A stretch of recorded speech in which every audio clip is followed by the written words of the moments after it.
Viewers नमस्कार। काल आपण येरवडा ब्रिजची जी बातमी केलेली की येरवडा ब्रिजवर अत्यंत धोक्याची स्थिती निर्माण झालेली आहे, ब्रिजला भगदड पडलेली आहे।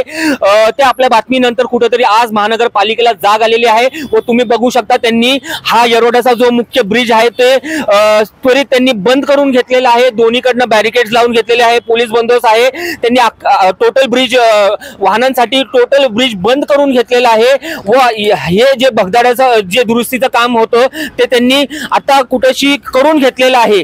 तरी हा मुद्दा उपस्थित करणारे सामाजिक कार्यकर्ता सचिन भोसले आपल्या बरोबर आहेत, ज्यांनी हा मुद्दा उपस्थित केलेला होता, उचलून धरलेला होता। आपण त्यांच्याशी बातचीत करून संपूर्ण काय कसं हे सगळं मालिका घडली की कसं बनवून घेतलं वगैरे त्यांनी इथं स्वतः थांबून सगळं कामाची पाहणी केलेली आहे, त्यांच्याशी आपण बातचीत करून जाणून घेऊयात। सचिनजी, काल तुम्ही जे मुद्दा उपस्थित केलेला की रस्त्याला भगदड पडलंय, ब्रिज पडणार आहे आणि त्यानंतर आज महानगरपालिकेला जाग आली आणि त्यांनी हा रस्ता बंद करून हा दुरुस्तीचं काम केलंय, समाधानी आहात?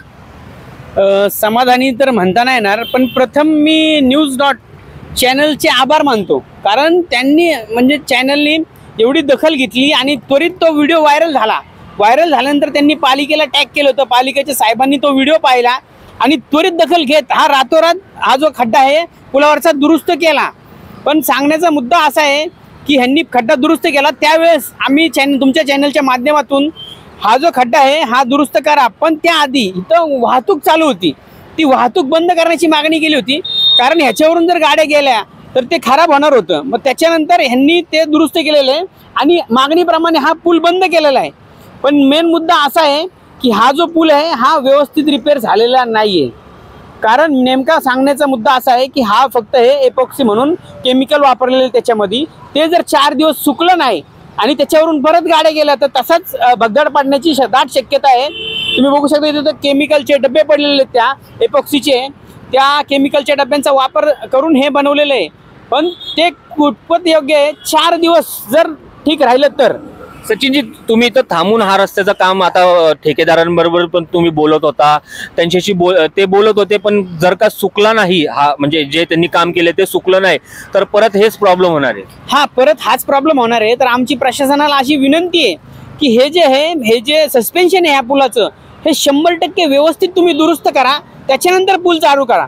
त्याच्यासाठी समजा आता तर तुम्ही जर बघताल तर इथं बऱ्यापैकी ट्रॅफिक जाम झालेलं आहे, पण ट्रॅफिक जाम ठीक आहे, पण एखाद्या माणसाचा जीव जाण्यापेक्षा ट्रॅफिक जाम झालेलं बरोबर आहे। त्याच्यासाठी एक पर्याय तुमच्या मागच्या बाजूला एक ब्रिज आहे, त्या ब्रिजवरतून जर तुम्ही 2 वे रस्ता केला आणि हा ब्रिज दुरुस्त करून घेतला, हे संपूर्ण सस्पेन्शन एकदाचा प्रॉब्लेम सॉल्व्ह होईल आणि नागरिकांना सुविधा होईल, हे सांगतो मी। सचिनजी, एकंदरीतच असं वाटतंय की घाईगडबडीत हा काम करून घेण्यात आलेला आहे, तरी ह्यानंतरही तुम्ही पाठपुरावा करणार का? ह्यानंतर पण, कारण गेले 2 वेळा ह्यांनी हे सेम परिस्थिती निर्माण केली होती आणि ह्यांनी काय केलं, दुरुस्त केलं आणि गाड्या चालू केल्या। हेवी व्हेकल जर ह्या केमिकलवरून गेल्या तर ह्या सुकत नाही, ते केमिकल सुकलं नाही तर परत भगदाड पडणार आहे। तर आमची प्रशासनाला विनंती आहे, ठेकेदार सांगतो 4 दिवस तुम्ही ते बंद ठेवा, तर 4च दिवस बंद ठेवा। तुम्ही जर 2 दिवसात परत रस्ता खोलला तर ते परत भगदाड होणार आहे।